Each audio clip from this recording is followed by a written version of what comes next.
আল্লাহ রাব্বুল আলামিন বলেন, ইয়া আইয়ুহাল্লাযীনা আমানু তাকুল্লাহা হাক্কা তুকাতিহি ওয়া লা তামুতুন্না ইল্লা ওয়া আনতুম মুসলিমুন। আল্লাহু আকবার। আল্লাহ রাব্বুল আলামিন বলছেন, গোটা পৃথিবীর মানুষেরা তোমরা শোনো, হে ঈমানদারগণ, তোমরা আল্লাহকে ভয় করো। শুধু চামড়ার মুখ দিয়ে বলুন আমি আল্লাহকে ভয় করি।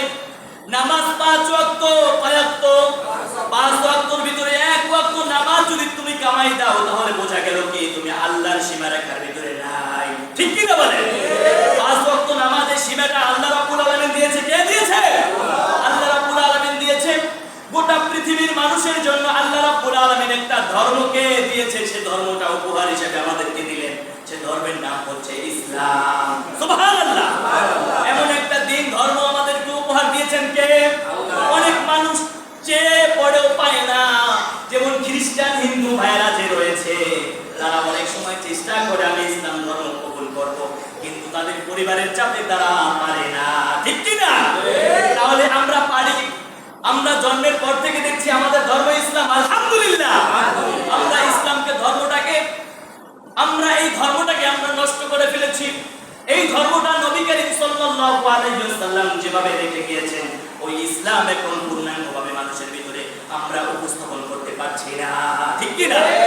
এজন্য আল্লাহ রাব্বুল আলামিন বলছেন, হে মুসলমান তোমাদেরকে বলছি, হে মুমিন তোমাদেরকে বলছি, ইয়া আইয়ুহাল্লাযীনা আমানু তাকুল্লাহ হাক্কা তুকাতিহি ওয়া লা তামুতুন্না ইল্লা ওয়া আনতুম মুসলিমুন।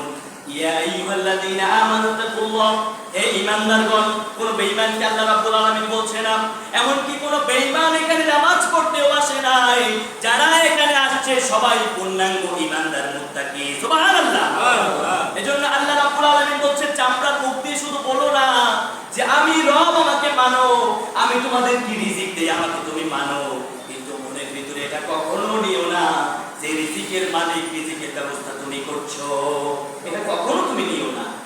কখনো তুমি এটাকে মনের ভিতরে জায়গা করতে দিও না যে রিজিকের মালিক তুমি। ঠিক কিনা বলে? এটা কখনো দেওয়া যাবে না। আমি তো প্রমাণ দিয়েই দিলাম। এত বড় সাগরের ভিতরে এত বড় বড় প্রাণী, কয়েকশো টন পর্যন্ত খাবার প্রতিদিন আল্লাহ রাব্বুল আলামিন খাওয়াচ্ছে। সুবহানাল্লাহ বলতে পারলেন না? তাহলে দুনিয়ার বুকে একজন মানুষ বর্তমান সময়ে শুধু আমরা একটু পরিশ্রম করি, পরিশ্রমের মাধ্যমে আমরা কিছু টাকা পাই, এই টাকা দিয়ে আমরা কিছু খাবার রিজিকের সিস্টেমটা আমি করি, দোকান থেকে আমি ক্রয় করি, কিন্তু আমাদের প্রত্যেকটা মানুষের, পৃথিবীর যত মানুষ রয়েছে এই ভূখণ্ডের ভিতরে, সবার রিজিকের মালিক হচ্ছে আল্লাহ। এজন্য প্রিয় ভাইরা, আল্লাহ রাব্বুল আলামিন বলছেন, হে ঈমানদারগণ তোমরা আমাকে ভয় করো, আমি যে রব, আমি অতি দয়ালু। আবার যখন আমি শাস্তি প্রদান করব, আমার শাস্তির চাইতে কারো শাস্তি কিন্তু কম হবে না। এজন্য আল্লাহ রাব্বুল আলামিন বলছেন, তুমি পূর্ণাঙ্গভাবে একজন মুসলমান হইয়া মৃত্যুবরণ করিও, কারণ এই কবরটা হচ্ছে পোকামাকড়ের ঘর। কিসের ঘর বলুন তো দেখি? কবরটা কি কোন একটা ফ্রেশ জায়গা? আমাদের মসজিদটা আমরা যখন এখানে এসেছি, আমরা একটা পরিষ্কার পরিচ্ছন্ন একটা আমরা আল্লাহর একটা ঘর আমরা পেয়েছি। তো এই যে মাটির একটা ঘর, এই ঘরটা কি আপনার জন্য ফ্রেশ থাকবে বলুন? না, ফ্রেশ থাকবে না।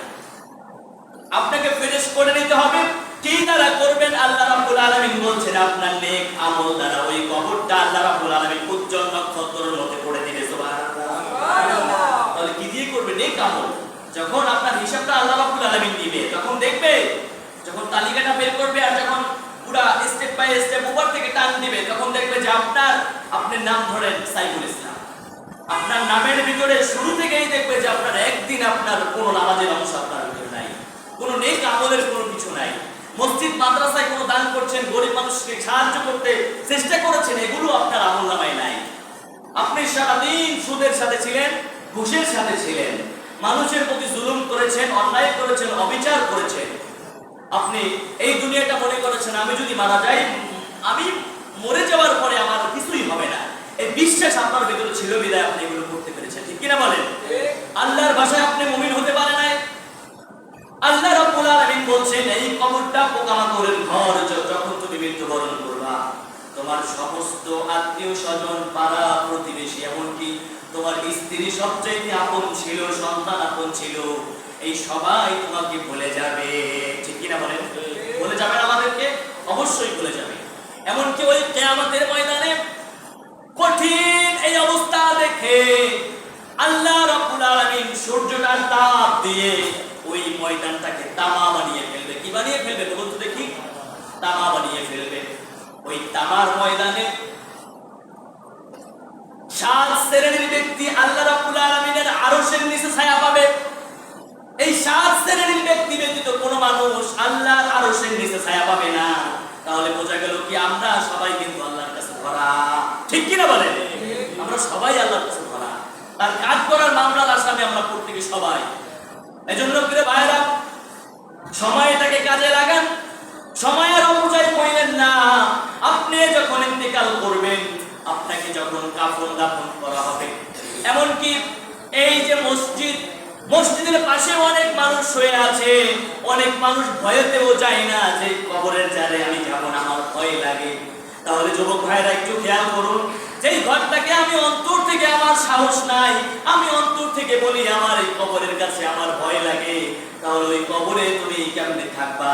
যুবক ভাই একটু খেয়াল করো। ওই কবরটা তোমার জন্য কোনো বাতাসের সিস্টেম থাকবে না, কোনো কিছুর সিস্টেম থাকবে না। যখন আমরা কবরটাকে খুঁজি তখন কিন্তু অনেক সময় সাপ বিচ্ছু পোকামাকড় পাওয়া যায়। তাহলে বোঝা গেল কি, পোকামাকড় সাপ বিচ্ছু সব কিছু এই দুনিয়ার বুকে যা কিছু রয়েছে আসমানের নিচে জমিনের উপরে সবাই আল্লাহ রাব্বুল আলামিনের হুকুম মানে। শুধু মানুষ তোমাদেরকে আল্লাহ রাব্বুল আলামিন ফেরেশতাদের কাছে গিয়ে বলে, হে ফেরেশতারা, আমি মানব জাতিকে সৃষ্টি করেছিলাম বড় ভালোবাসা মোহাব্বত দিয়ে, কিন্তু এই মানুষ এত পরিমাণ গাদ্দার হয়ে গিয়েছে, আমি আল্লাহ রাব্বুল আলামিনের হুকুম মানে না।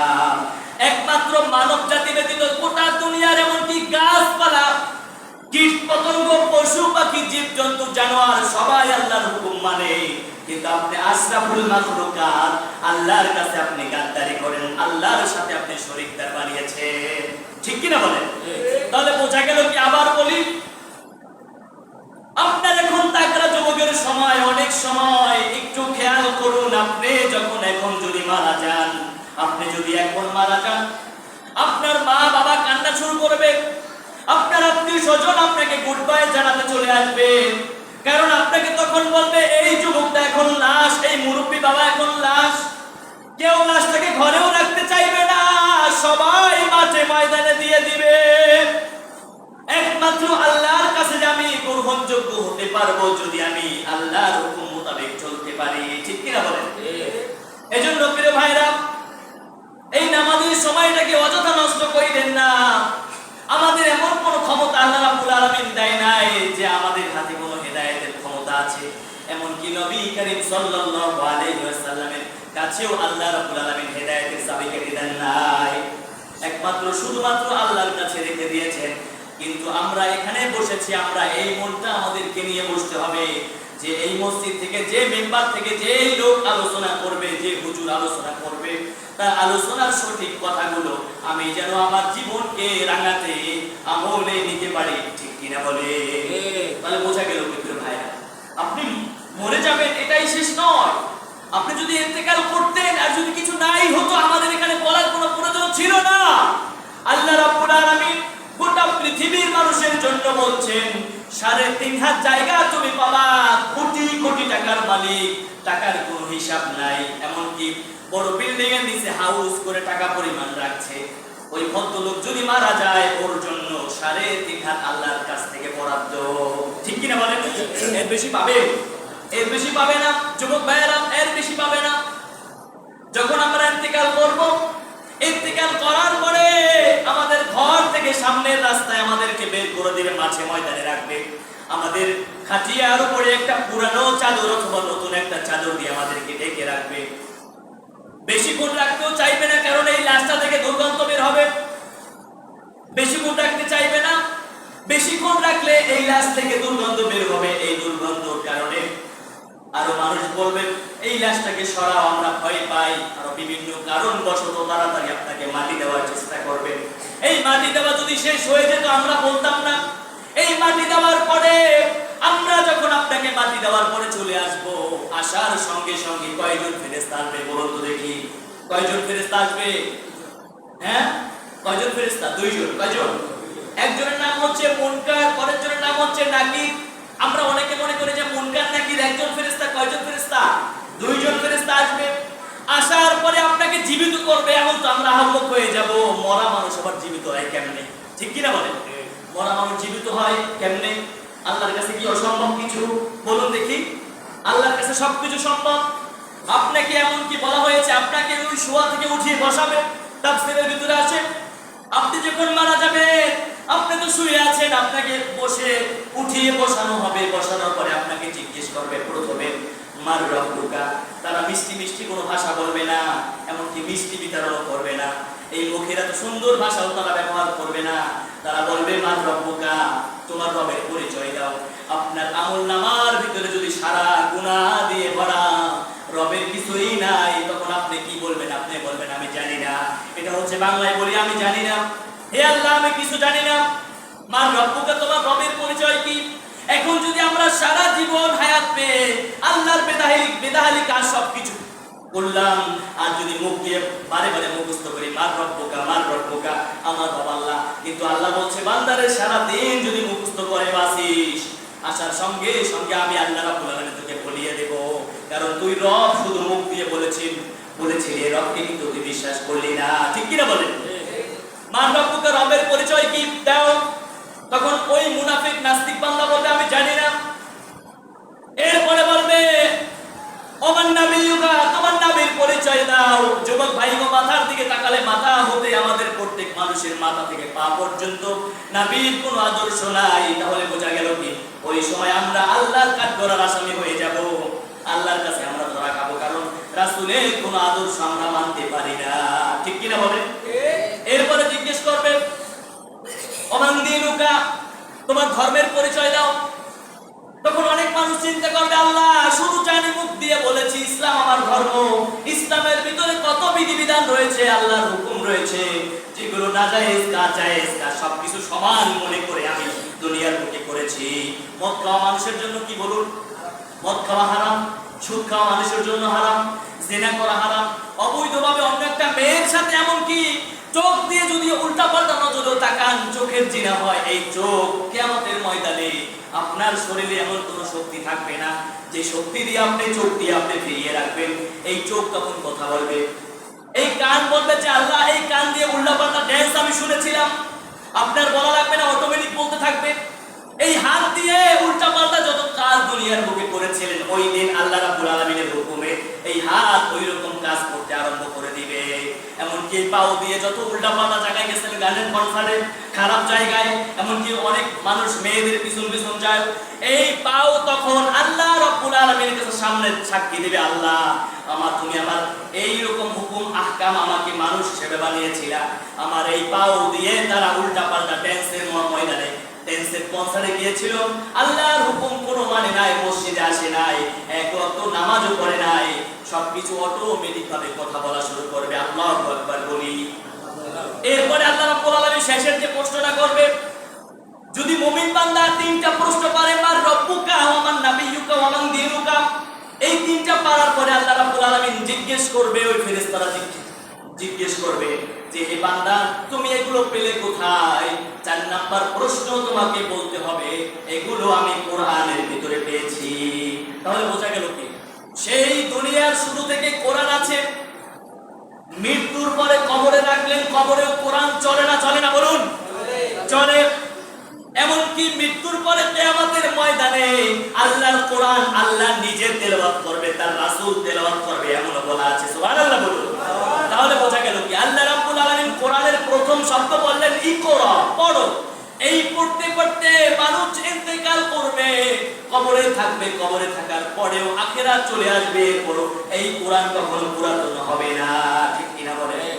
যারা কোরআনটাকে মুখস্থ করছে, ওই আমল অনুযায়ী আমল করতে পেরেছে, ওই অনুযায়ী ওই কোরআনের হাফিজ যারা রয়েছে, ওই মানুষগুলো তখন আমল যদি করতে পারে, তেলাওয়াত করবে, আল্লাহ রাব্বুল আলামিন বলবে বান্দা তুমি পড়ো, আর একটা করে সিঁড়ি অতিক্রম করো। সুবহানাল্লাহ বলুন। তাহলে বোঝা গেল কি দুনিয়ার বুকে আপনার মতো কত মানুষ চলে যায়, একদিন কবরের কাছে যায় না, কারণ মনে করি ওই কবরের কাছে গেলে আমার খুব ভয় লাগে। এখন এখানে যে কয়জন আছেন আমরাও মারা যাব, আমরা যখন মারা যাব আমার ছেলে মেয়ে, আমার ভাই বেরাদার, আত্মীয় স্বজন মনে করবে ওই সময় যে আমারও এখন ভয় লাগে, আমিও যাব না, আমার ভয় লাগে। কেমন একটা ঘর আপনি দেখেন, এই পাশে কবরস্থান আছে, দিনের বেলা যাইতে ভয় লাগে না, একটু যদি সন্ধ্যা সন্ধ্যা ভাব হয়, রাত্র যদি একটু চলে আসে, কেমন যেন মনে হয় ওই কবরের স্থানে কেমন যেন লাগে, একটু ভয় লাগে, অনেক ভয় লাগে, অনেক। এমনকি আপনারা যদি আমি বলি